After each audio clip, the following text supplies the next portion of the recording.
Hi, I'm Rob Dorrance, President Pro Tem of Columbus City Council.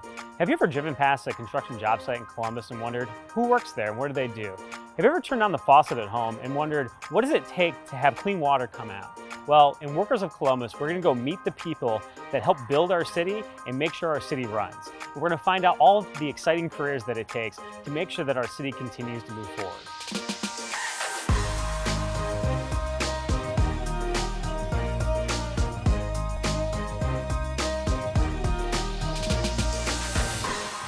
Hey Sarah, nice to meet you. Hi Rob, so nice to meet you. So thanks for meeting us out today for our Workers of Columbus episode. And so tell me, what do you do for the City of Columbus?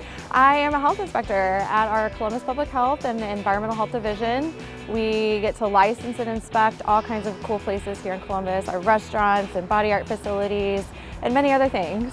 So speaking of body art, where are we today? Yeah, we're meeting at Evolved on Summit. It's one of our fabulous body art facilities here. Great relationship that we have with them, doing body art and piercing for people. Cool. You want to head in and show me what you do? Yeah, I would love to. Awesome. Thank you. Thanks.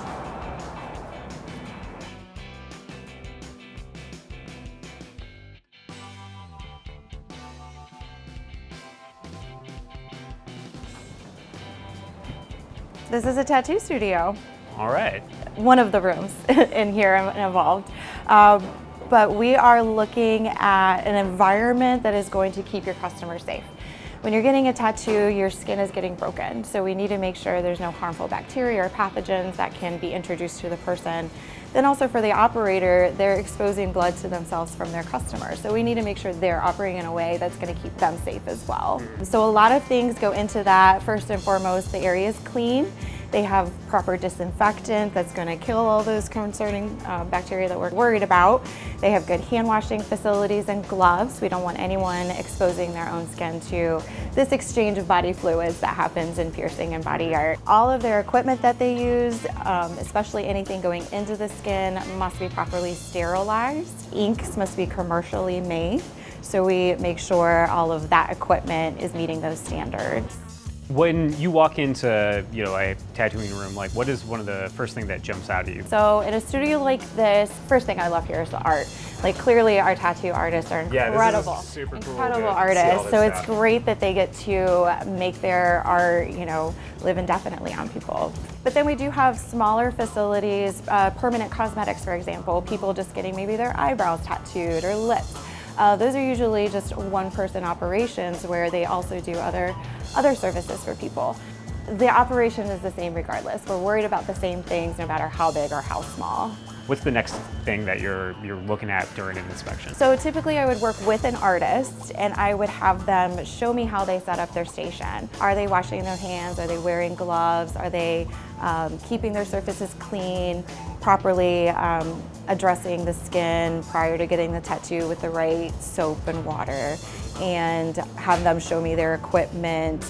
Aftercare guidance is a really big part of making sure someone can keep their procedure safe. So we want to make sure they're talking through all of that care with the client before they leave. When you started your career, 13 years ago, compared to now, how that has sort of changed like during your time in this shop? There was a time a few years ago where I couldn't have this visible while I was working. So it's great to see the body art culture becoming more socially acceptable. The technology in body art is actually changing where machines are different, needles are different, pigments are different, where things are only improving. When I started doing this, we had 60 body art licenses and now we're at 140. Oh, wow. Yeah, so it's really proof positive that Columbus just really flourished in providing this community to the city of Columbus residents. When it's more socially accepted, people are okay with investing in the better quality. So I think that we've just seen an improvement in the acceptance of body art and the ability for body artists to be themselves. I support people getting tattoos. I love supporting the artists and the work that they do. I actually brought my kids here to get their ears pierced. Oh, that's awesome. Yeah. Very cool. Well, Sarah, thank you for showing us around. Tell us a little bit about what you do as a public health worker here in Columbus. and letting folks know about what kind of career this is and how folks may be interested in joining Columbus Public Health to keep residents and homeless safe. So thanks for showing us a lot about what you do every day. Yeah. And I'm here with Nick, the owner of Evolve here. Thanks for having us today.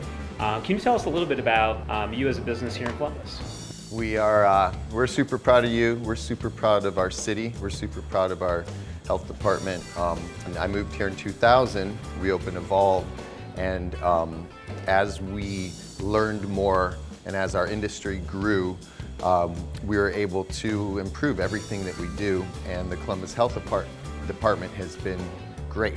So we've had all sorts of opportunities to improve what we're doing, to collaborate, to teach each other, learn from each other, and I think I can comfortably say that Columbus has one of the best tattoo and body piercing scenes in the world. Not just our studio, but we have so many good studios, and I think that definitely has a lot to do with our health department and the support we get from them and the guidance. That's awesome to hear. And when you walk around this place, you see just amazing art that folks in our community are creating every single day. Can you tell a little bit about you got so many talented artists that work here? What is a day-to-day like for some of those folks that work for here at Evolve? We've gone all digital, actually, with a little bit of the help from the health department too. When we shut down during the pandemic, we reconfigured a bunch of things. So now a lot of the older people like me who have been in the industry for 20, 30 years, we're now using digital release forms, and we're tracking our pigments and our jewelry all digitally. We have digital inventory, so that's kind of interesting. It's very efficient. A lot of our tattooers use iPads and tablets to do their drawings, which is super efficient and also different.